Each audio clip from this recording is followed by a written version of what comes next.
bien qu'on dit que toutes les meilleures choses ont une fin. Oui, mais ici, la fin, c'est la meilleure chose. C'est que dans le fond, nous sommes tous les deux des vieux routiers. Nous avons tous les deux quelques kilomètres au compteur.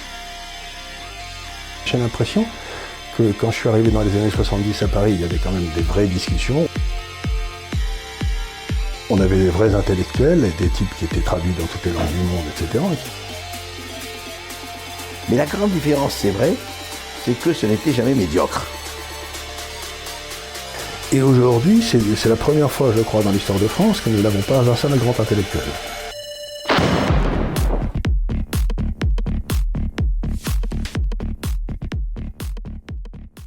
Bon, chers amis de l'IDL, Institut de Liberté Média, une nouvelle émission, et cette fois-ci, j'ai invité, j'ose pas dire un vieil ami, mais un ami, André Berkoff, que beaucoup d'entre vous connaissent, qui sévit à Sud Radio, je crois, et aussi sur d'autres chaînes quand on veut bien LCI et autres, oui. LCI et autres. Donc, et l'idée, c'est que dans le fond, nous sommes tous les deux des vieux routiers. André est un vieux routier du journalisme, de l'analyse politique, et il a cette capacité rare de porter ses analyses, pas simplement sur la France, mais sur les États-Unis, sur le Moyen-Orient, etc., où il a des connaissances tout à fait suffisantes pour en parler en connaissance de cause. Et moi, ça fait aussi bien longtemps que je sévis dans tout ce qui touche, mettons, à la politique économique, à l'économie, à la finance. Et donc l'idée, c'est... Mais un peu partout aussi. Et un peu partout aussi, parce que je peux parler de la plupart des pays du monde. Et donc l'idée aujourd'hui, c'est de dire, bon, nous avons tous les deux quelques kilomètres au compteur, et il faut peut-être essayer de comprendre pourquoi l'impression que j'ai, et qu'a André aussi, je crois, d'une baisse de la qualité de la discussion publique. C'est-à-dire que, je ne sais pas si vous êtes d'accord avec moi, André, mais j'ai l'impression que quand je suis arrivé dans les années 70 à Paris, il y avait quand même des vraies discussions, on avait des vrais intellectuels, et des types qui étaient traduits dans toutes les langues du monde, etc., qu'il s'agisse de Revel, de Raymond Aron, de Sartre, de Bertrand Jouvenel, c'était pas Camus, c'était pas les génies qui nous manquaient. Et aujourd'hui, c'est la première fois, je crois, dans l'histoire de France que nous n'avons pas un seul grand intellectuel. Mmh. C'est quand même quelque chose de nouveau, quoi. Pour un pays qui se veut un pays d'idées, c'est une nouveauté. Donc, qu'est-ce qui s'est passé depuis 30 ou 40 ans, c'est-à-dire votre carrière et la mienne? Oui, bien sûr. Qu'est-ce qui s'est passé pour que nous ayons eu ce que je perçois comme une baisse de niveau? Et je suis pas en train de dire que quand il n'y avait pas le TGV, c'était mieux. C'est qu'il y avait... C'est pas le c'était mieux avant, mais qu'est-ce qui s'est passé? Qu'est-ce qui s'est passé? Parce que je crois que personne ne peut nier que le niveau a baissé, non? Vous ne pensez pas?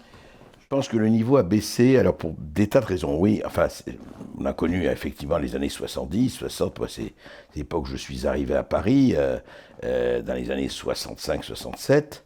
Mais je crois que le niveau a baissé pour plusieurs raisons. D'abord, il ne faut pas oublier, je crois qu'il faut quand même rappeler, je pense que, et c'est pas à vous Charles que je dirais ça, que souvent la culture et l'économie sont liées, on était en pleine Trente Glorieuses encore. Hein. Oui, tout à fait. C'est-à-dire, c'était encore, ça a fini en 74-75. Et effectivement, on était sur cette lancée extraordinaire, la libération, etc. Alors, les grandes bagarres, c'était gauche-droite, hein, c'était URSS, rideau de fer, libéralisme contre communisme, avec tout ce qu'il y avait comme aveuglement.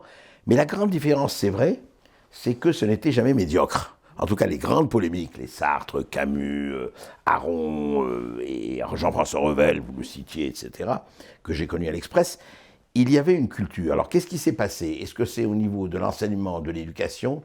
Il y a aujourd'hui que, y compris chez les intellectuels, il y a eu une espèce de cassure totale parce que ce qui a pris le contrôle, je crois, c'est... Comment dirais-je? Je crois que ce qui a pris le contrôle, c'est les contrôleurs de gestion. Je m'explique, ça va au-delà. C'est-à-dire que la notion de rentabilité et d'efficacité, qui n'est pas mauvaise en soi, au contraire, simplement, dans le milieu intellectuel, il y a eu plusieurs choses qui se sont fracassées. D'abord, fracasser effectivement l'Empire soviétique avec tout ce que ça comportait. Fracasser les idéologies de compensation quand on a pris le tiers-monde, rappelez-vous, c'était ça, l'Algérie, l'Amérique du Sud, Cuba, etc., etc. Alors, si vous voulez, la gauche qui avait une espèce de corpus et qui avait une espèce de, comme on dit, de fonds de commerce tout à fait formidable, s'est trouvée fort dépourvue quand la bise de la réalité fut venue.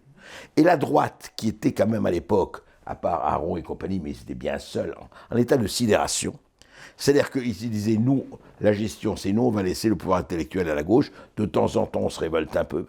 Et puis, il faut penser aussi ça, et ça rejoint préoccupation, c'est qu'à l'époque, l'économie n'existait pas. Je m'explique. L'économie expliquée, l'économie comme dimension extrêmement importante de l'information, ça n'existait pas. Les journalistes économiques, ça a commencé il y a 20 ans, 25 ans. Avant, dans les médias, il y avait de temps en temps quelques... Mais c'était pas du tout suivi.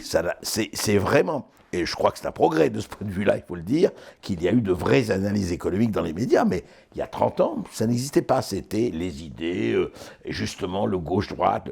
Et je crois que ceci a fait qu'il y a eu un assèchement, que le marigot intellectuel s'est vraiment asséché, comme dit Drain the Swamp, comme dit l'autre.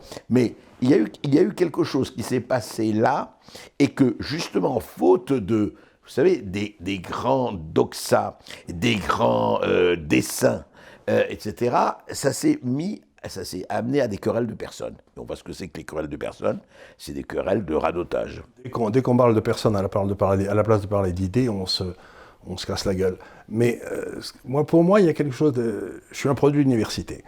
J'ai fait mes études à l'université de Toulouse, qui était la deuxième université historiquement en France après Montpellier, donc avant la Sorbonne et tout. Et j'ai toujours pensé que l'une des causes de l'effondrement intellectuel de la France, c'est le massacre de l'université en mai 68. Vous aviez deux systèmes d'écoles en France, mais c'est mon opinion et je la partage, comme disait je ne sais plus qui. Vous aviez le système qui venait des universités, qui dans le fond venait des dominicains. Vous savez, c'est-à-dire je suis dans ma grande tenue blanche, je suis un chevalier du Christ. Je ferai ce qui me semble bon et je vous emmerde. Vous voyez ce que je veux dire? C'est-à-dire indépendance, recherche, profondeur, et liberté. Liberté de penser. Et puis vous aviez toutes les écoles qui avaient été créées par les jésuites, où il fallait être des soldats du Christ. Et un soldat, c'est un interchangeable. Et juste un mot pour aller dans votre sens, Charles. Et ce n'est pas par hasard que la prolongation laïque, c'était les hussards noirs de la République. Voilà. On parlait des soldats du Christ et les hussards noirs de la République. Et à partir du moment où vous avez remplacé des chevaliers par des soldats, vous faites la quasi-totalité des grands esprits dans l'histoire intellectuelle française venaient de chez l'université, pour ainsi dire jamais des écoles.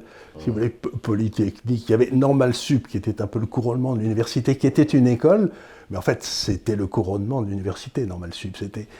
Et je crois que cet effondrement de l'université par rapport aux écoles, par exemple quand j'étais gamin, un professeur de droit constitutionnel à Toulouse ou à Bordeaux était des années-lumière au-dessus d'un énarque. Ah oui, c'est ça. Bah oui. Et en l'espace de 30 ou 40 ans, j'avais un de mes beaux-frères qui était titulaire de la chaire de droit constitutionnel à Bordeaux, qui était marrant comme tout. Et bien ce qui s'est passé, c'est qu'il est devenu un instituteur. Son niveau de vie, son prestige, etc. Ouais. Et on a vu monter... Son statut presque. Son statut dans la société s'est écroulé. Donc je crois qu'on avait ces universités qui étaient des endroits qui restaient locaux quand même, qui étaient ancrés dans la terre. Le doyen Marty à Toulouse, par exemple, il arrivait de la région de Brive, il avait un accent du sud-ouest qui était... Mais il avait une tête d'empereur romain, si vous voulez, il était sublime. Et donc, quelque part, cette destruction de l'université, pour être remplacée par des gens qui font de la comptabilité, comme vous l'avez dit avec vos contrôleurs de gestion, eh ben, on se retrouve avec une société où maintenant, ceux qui tiennent le haut du pavé, c'est les comptables. Totalement. Alors ça a été, et c'est vrai que le fait de parler de l'ENA, c'est vrai que cette époque, alors totalement changé, c'est-à-dire effectivement, le fait d'être énarque, c'est-à-dire, ça a donné au fond, aux gens qui auraient dû être des gens, comment dirais-je, de l'intendance, c'était De Gaulle, l'intendance suivra, on a donné le pouvoir à l'intendance, et y compris le pouvoir intellectuel, le pouvoir d'agrès, c'est-à-dire, enfin, on ne va pas parler de nom, mais enfin, je veux dire, le parangon de ça, c'est que quand je dis que la France, si on considère comme un penseur à Alain Minck ou des gens comme ça, c'est quand même un problème. Hein, c'est qu'on a loupé une marche. Je veux dire, il y a un problème quand même, on peut en citer d'autres.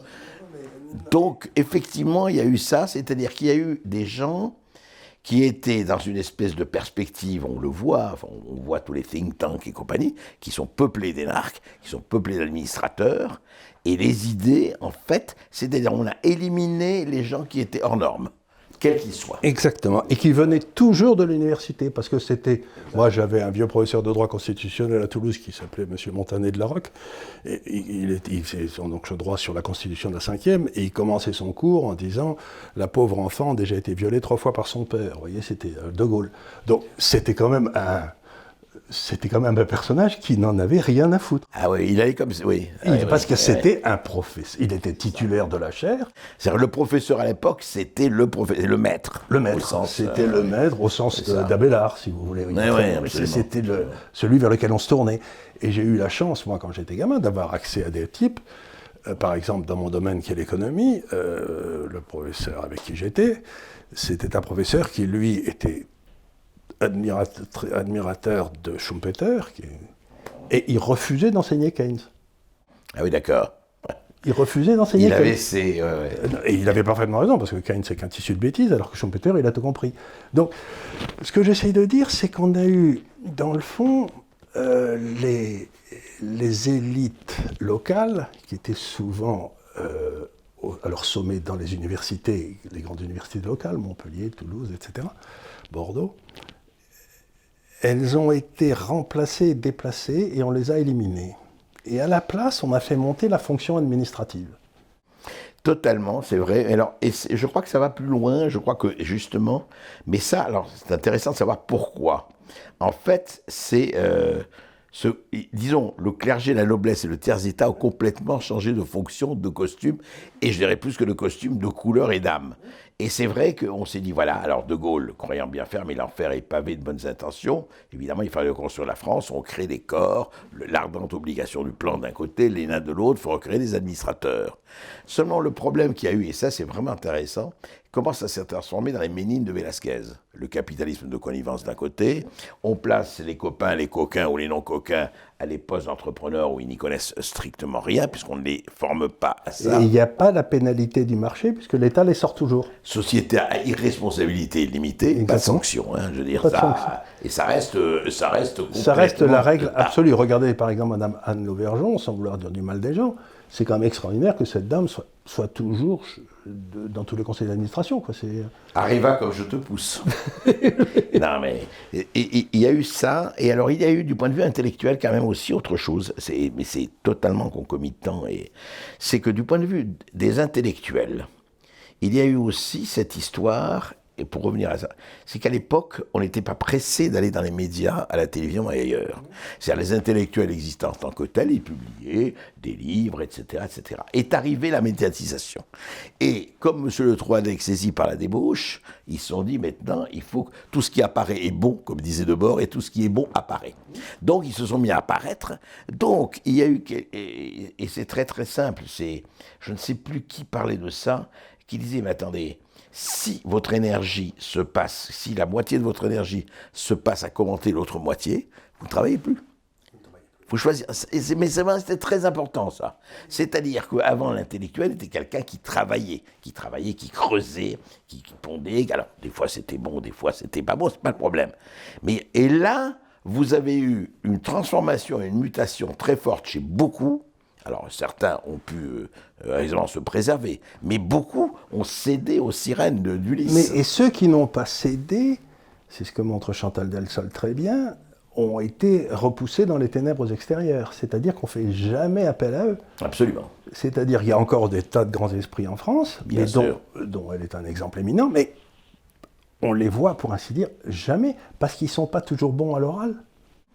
Oui, d'abord il y a ça, mais il y a aussi le fait qu'ils ne sont pas dans la doxa bien pensante et correcte, mais surtout, c'est vrai, pour revenir à ça, par exemple Chantal Delsol, mais il y en a beaucoup d'autres. Alors, il y a quelques exceptions, par exemple, mais c'est vrai, l'époque de Jean-François Revel ou Aron, la télévision n'avait pas du tout l'importance qu'elle avait, donc il passait une fois tous les mois, et encore, mais ça n'avait rien à faire. C'est la chose qui s'est passée, c'est la mutation dans les têtes. À partir du moment où intellectuel, c'est ce qu'on appelait les intellocrates, vous savez, à un moment donné, alors on disait il y a l'édition, les médias et l'université. Avant, il y avait l'université, vous l'avez très bien vrai. Maintenant, après, il y a eu l'édition et les médias. Et l'édition et les médias, attention, il faut que tu ailles parler de ton bouquin. Si tu ne vas pas parler de ton bouquin, ça n'ira pas. Et ton bouquin, s'il n'y a pas des choses convenables dans ton bouquin... Ce sera embêtant. Voilà. Ce sera embêtant. Tu ne vas pas être Tu ne pourras pas passer dans les médias. Mais, alors justement, enfin on en reparlera, mais j'ai l'impression que cette époque est en train de toucher à sa fin, mais on n'est pas du tout encore dans notre époque. Vous savez, c'est des Gramsci qui disaient, quand le vieux n'est pas encore mort, mais que le jeune n'est pas encore né, on est dans la crise. Et on voit très très bien que cette époque s'achève. On en reparlera avec l'effondrement aussi de la presse, des médias. Enfin, Et alors il se passe un phénomène qui, moi, c'est pour ça qu'on a créé ici l'Institut des libertés, médias. C'est que, moi, la façon dont je communique avec beaucoup de mes clients dans le monde entier, j'écris. Et, j'écris. Vous avez encore ce vice. J'ai encore ce vice. Et toute la boîte que mon fils et moi on a créée, on est maintenant, je sais pas, 70 ou 80, on a des bureaux partout, et les gens qui montent, c'est toujours ceux qui écrivent, qui ont un talent de plume, en quelque sorte, qui savent expliquer ce qu'ils pensent. Parce que moi, je pense que l'écriture est une assesse, c'est-à-dire que vous comprenez quelque chose quand vous l'avez écrit. C'est évident. C'est pas moi qui vous tant que vous ne l'avez pas écrit ou enseigné, tant que vous ne l'avez pas formulé, par écrit, etc.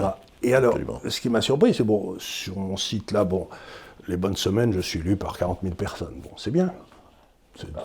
C'est pas mal du tout. Surtout que c'est des articles qui sont parfois un peu costauds. Mais comme dans une conversation comme celle-ci, si vous voulez, parfois à Sud Radio, j'en ai eu une ou deux qui sont allés à 800 ou 900 000 exemplaires. Oui, tout à fait. Donc on est passé aussi d'une société où les gens, à la place de lire, se mettent à écouter. Absolument. Et c'est pas du tout la même chose, parce que si par exemple vous faites un sermon, le père André Berkoff fait un sermon en chair, là. À la Bossuet. À la Bossuet. Mon modèle. Voilà votre modèle.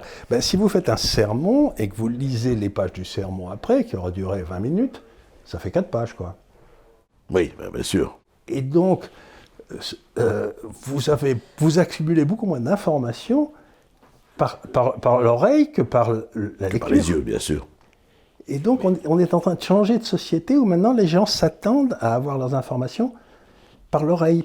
Oui, mais en même temps, moi je suis très frappé. Vous savez, je reçois beaucoup de gens qui écrivent aussi, et ça renvoie, moi je leur dis tout le temps, vous savez, à la radio, je dis c'est très bien, mais quand vous avez fini d'écouter mon émission, allez lire. Oui, mais bien sûr. L'important. C'est pour ça que je vous aime bien. Le fondamental, absolument. Lisez. C'est là que ça se passe. C'est pas. C'est dans le livre. Radio, la télévision, ni ailleurs, c'est très bien. Mais c'est dans le livre.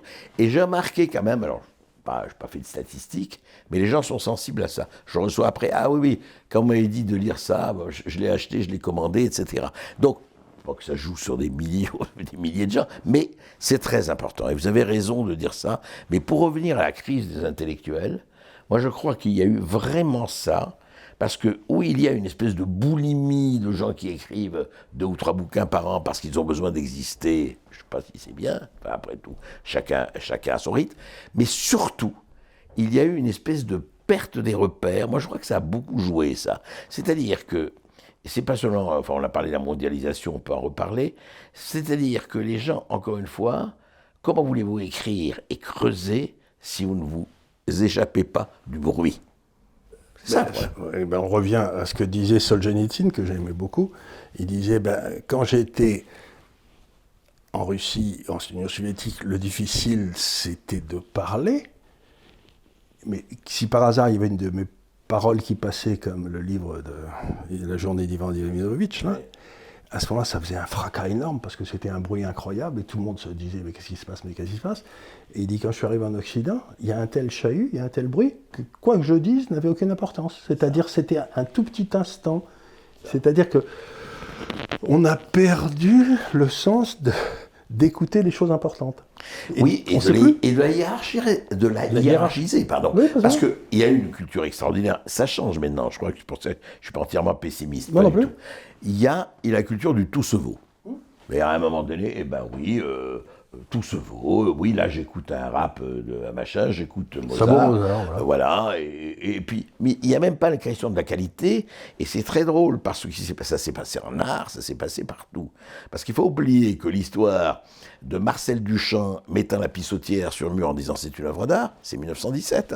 C'est pas nouveau. Mais il y a eu tous les épigones de Andy Warhol, de Jeff Koons aujourd'hui et autres, qui se sont mis à faire. Lui, il faisait ça par pur et formidablement anarchiste et intelligent dans la mesure que c'était du concept. Il n'a jamais dit que c'était l'art. Et les autres ont pris ça à la lettre. Et évidemment, la marchandise s'est instaurée derrière.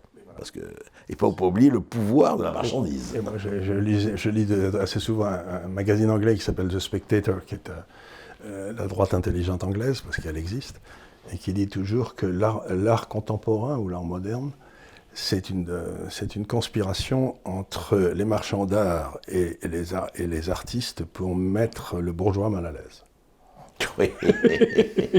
Non, c'est pour surtout faire raquer le bourgeois. L'important, c'est de le faire raquer. Parce qu'il a peur de rater une bonne affaire. Voilà. Donc, mal à l'aise ou pas, après, on s'en fout. Est-ce qu'il a dégorgé sa bourse? Tout va bien. Tout va bien.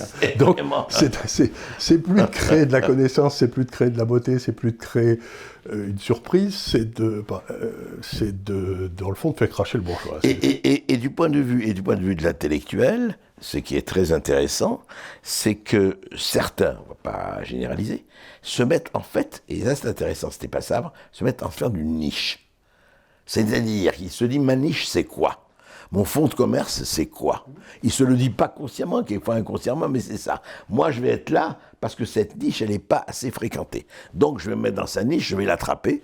Et vous savez très bien, les décolonisés aujourd'hui, ou les racialisés, ou tel fragment, etc., il dit oui, mais ça, c'est pas très bien exploité. Et presque, il se dit, je vais chercher ma niche, je vais découvrir, c'est comme... et je vais la rentabiliser. Et je vais la rentabiliser. Et ça arrive aussi dans les partis politiques, si je peux me permettre. Il y en a quelques-uns qui ont des petites niches de 3, 4, 5%. Absolument. Ou 10%, et qui les entretiennent avec soin, parce que ça leur permet de vivre noblement, sans beaucoup travailler. Quoi. Sauf que, Charles, les fondements que je dirais d'un certain nombre de médias ou d'une certaine pensée est quand même concomitante aussi des fondements des partis politiques. On le voit aujourd'hui, regardez ce qui se passe, c'est-à-dire ils sont, mais tous, c'est extraordinaire. Ces recherches désespérément, alors ils sont suivis, mais ils savent très bien que seul il faut rien, et regardez ce balai extraordinaire en fonction des prochaines élections présidentielles, mais ça se bouscule au portillon, mais de manière... je veux dire, je ne sais pas, c'est touchant de bêtises et de « Ah mais je suis là, attention, mais moi aussi je suis là ». Vous vous souvenez de la phrase de De Gaulle, on lui avait dit « Qu'est-ce qui se passera quand vous serez... Est-ce qu'il n'y aura pas un grand vide quand vous en irez ?» Il avait dit « C'est pas un grand vide qu'il va y avoir, il va y avoir un trop-plein. » Et je crois qu'on y est en plein. Et c'est ça. Et lui, mais c'est vrai que c'est lui qui a habillé le système de façon à ce que lui, ça lui allait à lui, à sa taille. Mais là, aujourd'hui... Si je peux me permettre, je vais faire peut-être ici une incidente, mais le désastre de la France, depuis un grand moment, je l'ai analysé, je pense que c'était Michel Debré. Parce qu'il a quand même créé la Constitution de la 5e, qui est une saloperie dans laquelle il n'y a pas de séparation des pouvoirs, dans laquelle le Parlement, la justice sont complètement sous le contrôle de l'exécutif. Enfin, c'était une horreur. Il a créé l'ENA. C'est vrai qu'il a été pas mal, Debré. Il a créé l'École nationale de la magistrature. Ah, c'est Debré aussi, ça. C'est Debré aussi qui l'a créé. Donc, si vous voulez, il a fait revenir De Gaulle avec cette histoire d'Algérie. Donc, on peut dire que on aurait mieux fait de laisser De Gaulle à ça. Oui, à Colombie. Encore qu'il a réglé certains petits problèmes, mais c'est vrai ce que vous dites par rapport à ça, et c'est pas ça. C'est que, encore, si vous avez quelqu'un qui a une étoffe d'homme d'État et qui a une colonne vertébrale, mais là, regardez ce qui s'est passé après, comme vous dites aujourd'hui. Où est les pouvoirs? Le pauvre Montesquieu, ils doivent se retourner. Il n'y a plus de Montesquieu. Il doit se retourner dans sa tombe 400 fois. Quoi. Mais il n'y a plus de pouvoir, il n'y a plus de réalité du pouvoir. Et surtout, j'en discutais tout à l'heure avec des officiers de police là, qui étaient tout à fait remarquables, intelligents. Ils disaient par exemple, le problème qu'on a dans la police, c'est comme le pouvoir n'est plus légitime, puisqu'il représente qu'une toute petite partie de la population, etc. La police est perçue comme légale et non légitime, et c'est dans le fond une bande comme une autre qui vient emmerder de la bande dans la Seine-Saint-Denis, c'est-à-dire qu'ils disent « Mais qu'est-ce que vous venez foutre sur notre territoire? Vous n'êtes pas plus légitime ou légaux que moi, quoi. » Écoutez, c'est quand même un truc rigolo. Alors c'est très intéressant, c'est mot pour mot ce que m'a dit quelqu'un, Maurice Berger, que j'ai reçu à la radio, qui est un pédopsychiatre qui s'occupe des adolescents violents. Et il m'a dit, la police est perçue comme un clan comme un autre. C'est-à-dire, on se bagarre entre clans, la police c'est le clan ennemi, c'est un des clans ennemis, même pas le clan ennemi. Donc il a exactement, mot pour mot, ce que disent les adolescents violents vus par le pédopsychiatre. Donc, bien sûr, on en est là. Et de ce point de vue-là, c'est la même chose en raison de l'identité de la France. Quand même, Fernand Braudel avait écrit l'identité de la France, qui est un maître livre. c'est quoi l'identité de la France aujourd'hui? Qui en parle? C'est quoi? Et c'est vraiment, si on ne rebâtit pas quelque chose, je ne dis pas comme avant, mais rebâtir quelque chose qui a un semblant de personnalité collective et d'identité collective, comment voulez-vous que chacun se dise, mais moi j'en ai rien à faire, moi c'est pas mon problème, moi c'est pas mon problème, et on voit ce qui se passe. Et on voit ce qui se passe. Et quand les gens me parlent de l'identité de la France, je leur dis c'est un problème très compliqué parce qu'il n'y a aucun rapport entre un Corse et un Alsacien, mais la réalité c'est que tous les deux veulent être français. Donc c'est pas la définition allemande de la nation, qui est un territoire, une langue, un chef et je sais pas quoi, c'est la vieille définition de Renan qui dit, dans le fond, la France, c'est une volonté de vivre ensemble. Exactement, c'est autour d'un certain nombre de valeurs. Et qui étaient fondées sur des grands intellectuels. Donc, si on n'a plus les grands intellectuels pour porter cette idée de la France, parce que, je vais peut-être dire quelque chose qui paraît sot, mais la France est une des 2 ou 3 nations dans l'histoire qui a une vocation universelle, qui avait un message qui s'adressait au monde entier. Bien sûr, bien sûr. Et aujourd'hui, il ne s'adresse plus du tout au monde entier parce que les gens qui sont censés la représenter, je parle intellectuels, politiques ou autres, etc., ne la représentent plus du tout parce qu'ils sont, encore une fois, dans leur petite boutique. Mais ils sont dans leur boutique. Avec leur petite soupe, comme disait l'autre. Leur petite soupe. Mais je crois qu'il se passe un autre phénomène, c'est que dans une société, vous avez une organisation, vous avez le peuple, puis vous avez la fonction administrative, et au-dessus, vous avez la fonction politique. Mais avec la création de cet ENA, etc., la fonction administrative a capturé le monde politique. Total.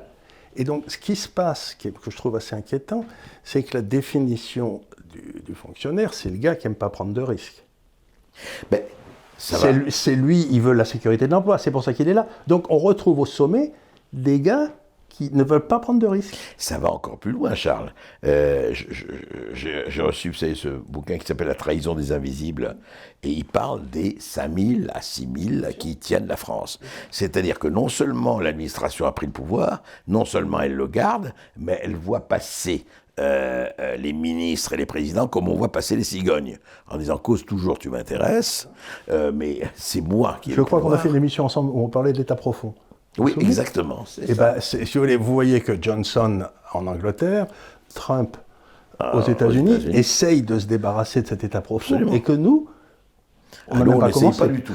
Oui, nous on n'est pas dans... on est très contents. On est très contents. Et ce qui est extraordinaire dans cette histoire, justement, c'est que non seulement vous dites, mais ils sont garantis à vie. C'est très important.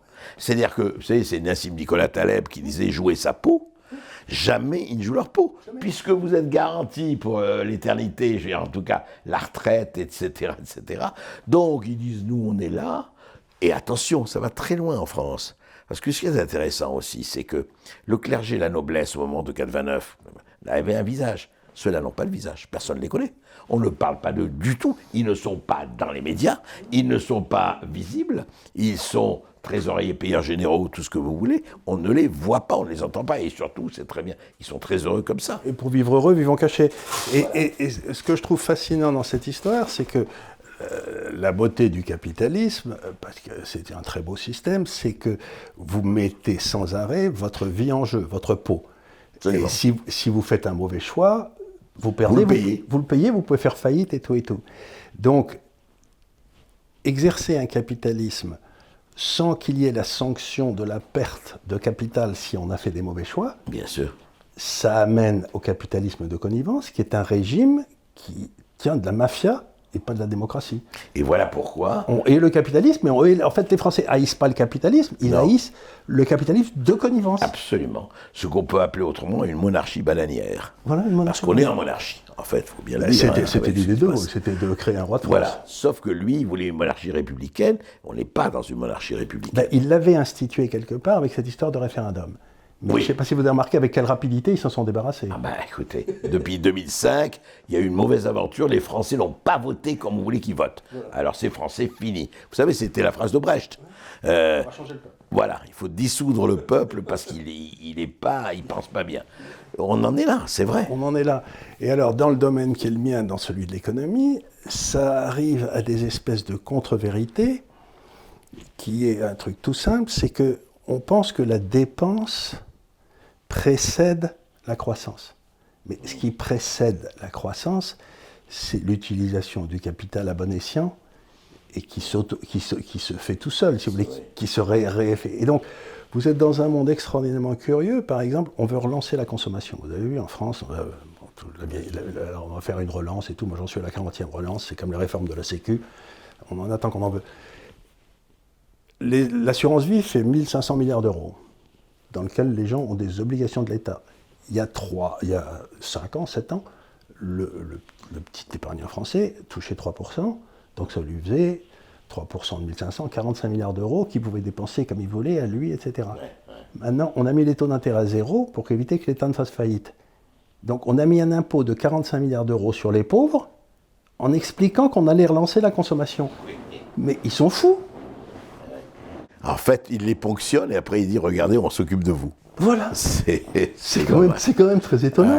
Et ce qui est terrible, c'est qu'avec ces tours de passe-passe, et là on revient à l'histoire de l'information et de la presse, comme les gens ne voient pas ça, si vous n'êtes pas bon, vous êtes armé économiquement pour voir ça, et beaucoup de gens ne voient pas ça, donc, mais ils sentent, parce qu'ils sentent qu'ils sont en train de se faire avoir. Voilà, donc résultat, il y a cette chose extrêmement importante, et tous les sondages le montrent, toutes les enquêtes d'opinion, c'est la perte absolue ou totale de confiance.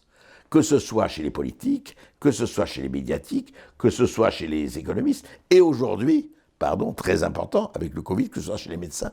Avant, ils avaient encore confiance, ils disaient la science. Sauf que, et c'est très grave, parce que ce qui s'est passé sur le Covid, c'est effrayant, parce qu'aujourd'hui, il n'y a quasiment plus de morts du Covid. Donc on devrait, au Danemark, en Suède, ils ont dit aux gens, bon, vous pouvez recommencer à vous balader, faites ce que vous voulez, faites attention, mais c'est pas grave. Là, on est en train de parce qu'ils mesurent les gens, et donc en mesurant les gens, ils trouvent que des gens l'ont eu ou l'ont, et ils disent, donc il y a de plus en plus de cas. Mais je ne sais pas si vous vous souvenez, en mars-avril, on nous donnait le nombre des décès chaque jour. Bien sûr, c'est fini maintenant. Maintenant, c'est fini, on vous nomme le nombre de cas, mais on s'en fout du nombre de cas. Est-ce que vous savez qu'en France, en Suisse, aux États-Unis et un quatrième pays, on est au plus bas historique du nombre de morts d'une année sur l'autre. Et vous savez, et c'est une raison pour laquelle ils mettent des morts qui ne sont pas du tout morts du Covid dans la... Il y avait eu un cas en Floride où le gars était mort d'un accident de moto, il avait perdu, il avait la tête fracassée, on l'a mis mort du Covid. Parce qu'en plus, ils touchent des subventions s'ils ont ceux-ci. Mais voilà. Les voilà. Non, et c'est très grave, parce qu'il y a cette perte de confiance. Les gens, évidemment, se recroquevillent. Et ça, c'est quand même terrible dans leurs alvéoles. Le basque étant le symbole absolu de cela. Absolument. Parce que, si vous voulez, non mais moi, je suis très frappé. Vous savez, en tant que président du Biarritz Olympique, je connais les problèmes du monde basque. Non, mais ce qui est extraordinaire, que je parle de... Par exemple, regardez, vous êtes en terrasse au café. On voit, en ce moment, il fait très beau, tant mieux, etc. Les gens qui sont assis n'ont pas de masque. Donc, ils sont là, ils consomment ou ils ne consomment pas, ils n'ont pas de masque. La personne qui passe sur le trottoir à 50 cm... 135 €. Voilà, le masque. C'est-à-dire qu'on a un virus extrêmement intéressant, c'est qu'il repère les personnes assises, il ne les attaque pas. Non, vous êtes assis, on ne vous touche pas, attention, on a compris. Alors, debout, là, c'est autre chose. Vous savez contre quoi vous protège le masque ? Contre les amendes. Oui, c'est à peu près tout. C'est à peu près mais c'est terrifiant. Comment peut-on arriver pour un pays soi-disant mère des arts, des armes et des lois? Tu me nourris longtemps de lait de ta mamelle, or comme un agneau que sa nourrice s'appelle. Bravo. Comment peut-on en arriver à ce degré de stupidité et que les gens disent oui, c'est vrai. Mais c'est là où je suis pas d'accord. Je ne pense pas qu'ils soient stupides, c'est les gens au pouvoir qui pensent que le peuple est stupide. Non, quand je dis stupidité, des gens qui ordonnent ça. Mais c'est les gens là-haut qui pensent que le peuple est stupide. Alors que moi, j'ai toujours pensé le contraire. Je pense que les gens là-haut ont tendance à être stupides et que le peuple, quand on lui demande, il vote toujours bien. Par exemple, en 2005, il avait très très bien voté. Absolument, et il avait compris. Non, mais c'est sûr. Sauf que pour le moment, on fait tout.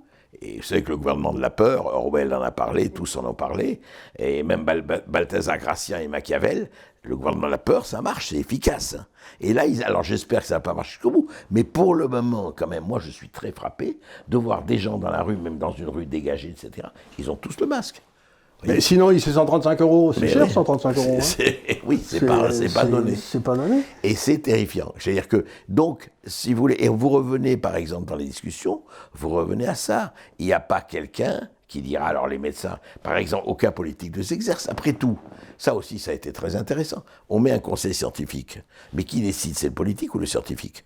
En principe, c'est le politique, Eh oui. c'est son boulot. Sauf qu'ils disent, ah non, c'est le conseil scientifique qui nous a dit ça. Rappelez-vous sur l'histoire du Lancet, les bidons du Lancet. Absolument. Qui était faite pour détruire Raoult. Absolument, contre l'hydroxychloroquine, voilà. Et ça a été le résultat qu'on connaît. Sauf que ça induit, où les gens disent, oulala, on ne croit plus rien à la médecine. On ne croit plus, on ne sait plus. Mais par contre, on ne croit plus à rien, mais il y a un certain nombre de choses auxquelles on vous force à croire. Par exemple, j'ai écouté ce matin une radio où il y avait un type qui parlait et qui disait que Raoult était un type extraordinairement dangereux parce qu'il avait des doutes sur le réchauffement atmosphérique. Alors ça, vous n'avez pas le droit d'en douter. Oui, alors jamais. Donc ça veut dire que vous avez toute une série de ces croyances, comme l'aurait dit, vous savez, Karl Popper disait qu'à partir du moment où vous ne pouviez pas prouver que quelque chose était faux, ça relevait de la foi. C'était plus de la science, c'était de la foi. Oui, absolument. Et ben, aujourd'hui, il y a toute une série de choses qui sont passées au niveau de la foi et que un scientifique ne peut plus mettre en cause. Toute l'écologie, enfin, je parle de l'écologie politique telle qu'elle s'exprime. D'ailleurs, nous avons un résultat magnifique quand même avec les 3 maires écologistes qui de Bordeaux, de Lyon. Le Tour de France est sexiste, machiste, il n'en faut plus. Deuxièmement, ce matin, vous savez ce matin quand même, il faut parler, Grégory Doucet, le nouveau maire de Lyon, boycotte la foire des vins et de la gastronomie de Lyon. Lyon, capitale de la bouffe, de la gastronomie mondiale. Non, il faut pas y aller, c'est pas bon, c'est polluant, bon. Vous imaginez, et c'est le même qui, effectivement, a été contre le Tour de France. Le maire de Bordeaux, qui dit pas de sapin de Noël, c'est un arbre mort. Et qui dit quelque chose qui m'a fait pleurer, il dit c'est les catholiques qui sont des... donc il essayait de mettre ça sur le dos des catholiques, l'arbre de Noël. Les fachos catholiques. Ouais. Mais l'arbre de Noël, ça n'a jamais été catholique, c'est protestant, c'était les Allemands qui l'avaient. Oui, mais ça, faut lui demander une culture. Attendez, là, vous allez loin, là. Non, mais ce qui est extraordinaire. Il y a même une chanson, vous savez. Mais l'arbre mort, mais ce crétin, Bordeaux, les fûts de chêne, c'est quoi? C'est quoi les fûts de chêne? Et les Landes. Je dis, les Landes. Les Landes. Il n'y a pas une famille de Bordeaux qui n'avait pas des hectares de Landes pour vivre noblement. Donc, vous voyez, c'est-à-dire qu'il y a eu quand même, mais on n'est pas désespérés, on n'est pas des gens désespérés. Pas du tout, moi ça m'amuse beaucoup ce qui se passe. Mais c'est la progression du crétinisme dont parlait Salvador Dali a quand même fait des bonds en avant tout à fait remarquables, surtout chez nos dirigeants. Et c'est les gens qui parlent, les gens qui s'expriment. Voilà, vous avez 3... C'est la classe jacassière, comme disait Barre, qui est devenue stupide. Oui, absolument. Stupide par manque, encore une fois, manque de connaissances. Et par mépris des gens en dessous. Et par, ah bah oui, non mais ils n'existent pas les gens en dessous, c'est-à-dire ça les en dessous, ils sont bons pour voter. Quand je viens chez vous, vous avez des tas de gens qui vous posent des questions, qui nous posent des questions quand on est à la radio, là. Et vous avez vu? Et ils sont pas tous bêtes, hein. Ils posent des questions qui sont vraiment bien. Là, très sincèrement, ils sont parfois très cultivés, ils posent des questions intéressantes. Absolument. Et donc, avec un bon sens. Avec un bon sens. Le bon sens, c'est la chose du monde. Attention, c'est pas bien le bon sens. Il ne faut pas avoir du bon sens. Il faut avoir... Donc, si vous voulez, je peux pas, on va pas. Il faut pas qu'on ait l'air de deux vieux qui ont l'air fâchés et qui sont. Vous savez, vous vous souvenez des. On n'est pas fâchés. Vous vous souvenez des comment s'appelait les Muppet Show où il y avait les deux vieux en haut. Oui. Je sais pas comment ils s'appelaient là, les deux. Non mais vous savez, à propos de vieux ou pas vieux, moi j'ai fait mienne cette phrase de Henri Janson qui disait qu'il n'y a que les imbéciles qui ont l'âge de leurs artères. Et il a totalement raison. Ça n'existe pas. Moi, je vois des gens... Vous savez, c'est pas ça. Si vous êtes curieux, si vous regardez le monde tel qu'il est, avec les armes que vous avez... Qui sont énormes. Aujourd'hui, on a des armes pour s'informer qui sont inimaginables. Il suffit de se donner du mal. Quoi. Exactement. Et l'information est là, et ça coûte rien. Et ça coûte rien. Et aller cliquer, moi je trouve ça fabuleux. Moi je suis génération papivore, j'ai grandi dans le papier, j'ai commencé ma carrière de journaliste il y a plus de 50 ans maintenant. Mais je vais vous dire, je lis très peu de journaux, je suis sur les réseaux sociaux, parce qu'un clic m'amène à un autre, un clic peut en cacher un autre, si on peut dire, et il m'amène à lire telle revue, telle étude, et je vais voir, et je prends mon temps. Et je suis tombé, moi, en me baladant comme ça, sur des types tout à fait remarquables, comme un Canadien qui s'appelle Jordan Peterson, qui est absolument prodigieux, qui est une espèce de sociologue, psychologue, etc., qui enseigne à l'Université de Toronto, et qui est un gars qui vous démontre tous les systèmes actuels, mais qui a une culture inimaginable, et qui est l'ennemi de toute cette classe, si vous voulez. Et bien c'est ça qui est formidable. Vous savez, ou votre ami Bock-Côté, là. Oui, Bock-Côté, et puis je suis tombé, je vais vous citer quelqu'un que personne ne connaît, il est jeune, etc., qui s'appelle Stanislas Berton, qui est entrepreneur, qui habite Lunéville, vous voyez, il n'est pas à Paris, tout ça. Il m'a envoyé un jour un livre à lui, comme ça, qui a été un conte d'auteur, pratiquement, parce qu'évidemment, formidable. Le type, et c'est un spécialiste du risque systémique, enfin il s'occupe du risque systémique. C'est passionnant, je l'ai fait venir, mais au-delà de faire venir ou pas, c'est des gens, voilà, il y a des gens qui réfléchissent, qui travaillent. C'est tout l'effort qu'on essaye de faire à l'Institut de Liberté, c'est de montrer qu'en France, il y a des tas de gens qui réfléchissent, mais que la façon dont le système de ramassage de l'information est monté aujourd'hui les exclut systématiquement, à la place d'essayer de créer un monde concurrentiel où les meilleurs surnagent, en quelque sorte. Et c'est là, évidemment, où Nassim Taleb est très bon, parce que lui, Oui, il a compris ça, et il a compris, c'est vrai, non mais l'histoire du signe noir, l'histoire de la pandémie, l'histoire de la prévision, mais là on voit, mais je vous dis, Charles, encore une fois, ce qui est étonnant, par exemple, que ce soit quelqu'un comme vous, que ce soit d'autres, qui ont ce qu'on appelle des pensées hétérodoxes. Par essence, ça gêne les gens qui sont en place, parce qu'ils se disent, oui, mais lui, il va nous amener à réfléchir autrement, et peut-être à prendre des...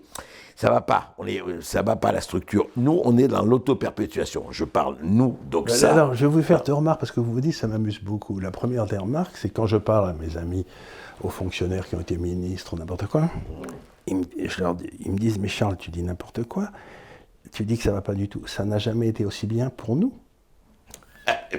Eux, bien sûr, ils pètent dans la soie toute la journée. C'est clair. Ils sont absolument... Ah, mais c'est le bonheur. C'est le bonheur total. Et alors, ce qui gêne beaucoup dans mon métier, qui est d'analyser les marchés financiers, c'est que j'ai souvent eu raison. Et ça les met dans un état ça les met dans un... J'étais avec un des grands intellectuels français, dont je ne citerai pas le nom, et il m'a dit, il faudra qu'un jour je vienne te voir pour comprendre pourquoi tu as raison plus que les autres. C'est d'abord parce que je travaille beaucoup, parce que j'ai beaucoup d'expérience. Oui, puis vous prenez le temps de creuser, etc. Mais je vais faire, pas mon Charles Gard, mais je vais vous donner d'exactes autres anecdotes dans mon domaine, la politique. Je dis un jour, je me rappelle, mais bon avant, je dis François Hollande ne se représentera pas. Quelques mois avant, septembre, je me rappelle 2016, vous savez, bon. Et c'est très intéressant parce que je vais vous parler de ce que Debord appelait les spectateurs du premier rang. Donc je vais dire dans plusieurs radios, tout ça, j'ai dit écoutez, Hollande ne se représentera pas, il connaît les sondages, il sait où il va se faire ratiboiser dès le premier tour, il ne reviendra pas. Et une journaliste qui me dit mais André, c'est ridicule ce que tu dis, bien sûr qu'il se présentait, et j'en ai la preuve. Je dis ah bon? Il dit oui, j'ai vu Gaspard Ganzer, son directeur de communication, le QG de la campagne présidentielle est déjà choisi, et il est là. Qu'est-ce qui se passe? Le politique et les journalistes, on revient à ça, évidemment, ils cherchent à l'enfumer. Pas pour l'enfumer mais à l'enfumer parce qu'il va lui dire des choses qui l'arrangent, et il ne va pas lui dire tout. Mais il va faire, et ça c'est un des problèmes de certains nombres de journalistes, il va lui faire des confidences. Il dit, ah, moi je suis privilégié, je ne connais pas tout, mais par rapport à Gave ou Berkoff ou le père l'homme de la rue, j'en connais beaucoup plus, puisqu'il m'a dit des choses. Et vous voyez, il a son QG présidentiel. Il a son inside information, comme on dit en anglais. Il est insider, il est embedded, comme on dit. Et donc il est très content. Et il est content, et il s'en réjouit. Et ça a été ça pour Trump. Je me rappellerai toujours. Bien sûr, moi j'ai eu la même chose.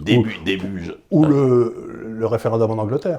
Ou le référendum, ou le Brexit. Le Brexit, moi j'avais dit aux gens, ils vont voter pour sortir. Tout le monde m'a dit, mais ça va pas, non. Et pourquoi? Alors je reviens, moi, mes amis intellectuels de New York et de la côte ouest, ils me disent, enfin, qu'est-ce que tu perds ton temps à aller interviewer ce type? C'est un clown de la télé-réalité, ouais, il a gagné de l'argent, mais enfin, c'est rien. Et pourquoi? Et je ne vous parle pas de la classe médiatique française. C'était le délire. Ils ne parlent pas anglais en général. Parce qu'ils ne quittent, d'abord, ça y est, mais même les autres. Mais quand ils vont côte ouest et côte est. Jamais en Mississippi, jamais en Alabama. Ils vont demander, moi j'ai une partie de ma famille qui est de l'Oklahoma, alors là évidemment c'est... Ah ben oui, c'est autre chose. Voilà. C'est pas tout à fait pareil. Voilà. Il faut aller un peu, moi je suis allé en Oklahoma, je suis allé en Mississippi. L'Oklahoma c'est spécial, hein. Oui. L'Oklahoma c'est spécial. Mais ça me rappelle une vieille histoire, puisque vous en êtes une anecdote. C'est qu'au début du règne Mitterrand, vous savez, le France pétait la gueule sans arrêt toutes les semaines et tout. Et j'avais fait un article pour Le Figaro qui acceptait mes articles à l'époque, en disant je vais faire une règle de 3, les réserves de change de la France sont de temps, on en perd tant par semaine, puisque c'est publié. Donc au mois de mai de 83, il n'y aura plus un rond, et on a le FMI à Paris. Donc je publie ça Le Figaro, bon, ils sont bonne patte, ils me le publient. C'était quand ça? C'était 83. 83, Et je suis convoqué à l'Élysée. Je vivais à Londres, donc je vais à l'Élysée. Je rencontre un des grands conseillers économiques du président, dont on taira le nom. Je lui explique, il me regarde et il me dit, mais enfin, monsieur, si quelqu'un y comprenait quelque chose, nous le saurions. Bien sûr. Tout est dit, non? Tout est dit. Comment vous pouvez douter de la capacité de tout connaître et de tout comprendre? Et ça a été la même chose chez un certain nombre d'intellectuels, pas d'intellectuels. C'est un mot que j'emploie avec beaucoup de précaution parce qu'il n'y en a pas beaucoup. Mais ça a été ça. Et ça a été ça pour un certain nombre de journalistes. Et ça a été ça surtout, si on parle des médias, parce qu'on parlait des médias, c'est qu'à un moment donné, il y a une perte totale de ce qui fait quand même l'ADN des médias, c'est l'enquête. C'est Albert Londres, c'est la plume dans la plaie. On prend le temps d'enquêter, on prend le temps de voir, et on revient au temps. Et on revient au temps, et on n'a pas peur de dire la vérité. Parce qu'on n'a pas de structure interne qui vous dise tu ne peux pas dire des choses qui vont contre ton camp. C'est clair. Ton boulot, c'est de dire ce qui est. Et puis, il faut dire aussi qu'il y avait encore des journaux qui n'étaient pas dans la main uniquement d'actionnaires. Et l'actionnaire, évidemment, il dit, attends, je t'aime bien. Vous savez, c'est la parabole que m'a dit quelqu'un, il me dit, certains, il dit, tu regardes le coup. Tu vois les rougeurs. S'il y a des rougeurs, c'est qu'il y a un collier.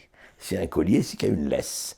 Et on laisse, la laisse est longue. Mais à un moment donné, quand ça va un peu trop loin, on tire. On a vu très bien qu'on a tiré, par exemple, au moment où il fallait présenter le nouveau président, je ne sais pas si vous avez remarqué le nombre de premières pages des journaux, de premières pages des magazines, ça a été miraculeux d'un seul coup. Même avant qu'il soit ministre de l'économie. Absolument. Mais ce qui est extraordinaire, c'est quand même quand on voit...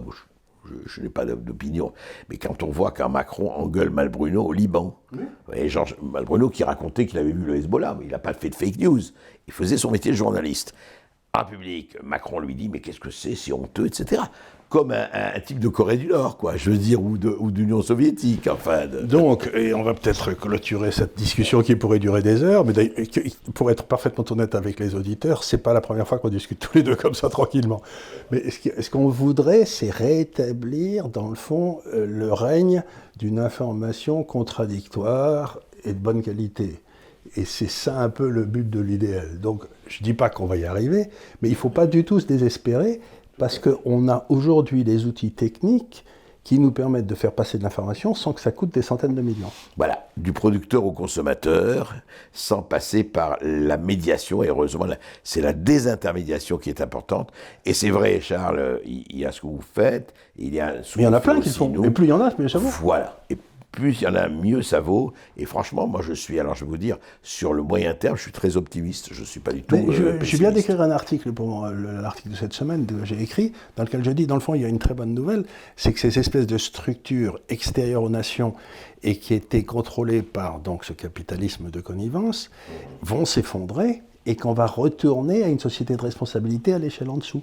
Oui. C'est-à-dire que cette espèce de mur de Berlin qu'on nous a fait, où on nous empêche de parler et tout, le mur de Berlin va tomber à nouveau. C'est vrai. Et c'est pour ça qu'il faut être optimiste. Et il est en train de se fissurer formidablement, c'est clair, on le voit très bien, on voit très très bien. Regardez, par quoi tiennent un certain nombre de publications, je ne dirais pas. Les uns par la redevance, les autres parce que Macron leur donne 480 millions d'euros supplémentaires. Très bien, au titre de quoi? Moi, je crois qu'un journal ou quoi que ce soit sont ses électeurs. Comme des associations, ce sont les dons de ses militants, de par ses exemple, adhérents. Bien sûr, il n'y a rien d'autre. Et voilà. Plus la publicité, tant mieux. La publicité, j'ai rien contre. Voilà. J'ai rien contre, mais non. Donc on est dans un monde qui redevient fluide. Oui, absolument, absolument. À la place d'être un monde qui se figeait, qui se gelait, qui se figeait, là, il redevient fluide. Et ça, c'est très intéressant pour des esprits libres. C'est vrai. Et c'est notre dégel à nous. Hein. On le connaît un peu après, plus tard. Bon, j'aurais préféré le connaître quand j'avais 50 ans. Mais c'est rigolo, quoi. C'est le fait de voir, dans le fond, la liberté triompher à nouveau, et encore une fois, comme toujours dans le capitalisme, par l'invention. Oui, c'est toujours l'invention qui brise les monopoles. La technologie, qui aurait pensé, qui Internet, il y a 20 ans, c'était quoi ? Non mais c'est formidable. C'est-à-dire que les réseaux sociaux, etc., que tout le monde vilipende, mais vive les réseaux sociaux, vive la liberté. Alors, il y a le meilleur et le pire, mais à vous de choisir, à vous de faire, à vous de trier. C'est comme la langue, dans la fable des Apes, c'est le meilleur et le pire. Absolument. Merci beaucoup, ça m'a fait grand plaisir. Eh bien, écoutez, on fera ça de temps en temps, si vous voulez bien. Avec plaisir, pas de problème. On essaiera de faire quelque chose d'un peu plus structuré la prochaine fois, mais là, c'était un peu pour vous présenter et pour essayer de voir comment on réfléchissait tous les deux, si vous voulez. Voilà. Nous, on ne ferait pas le dîner de con, on ferait le dîner de sage. Voilà, le dîner de sage, c'est très bien. Mais le dîner de con, c'est lui qui avait raison à la fin. C'est vrai. C'est vrai. Merci beaucoup.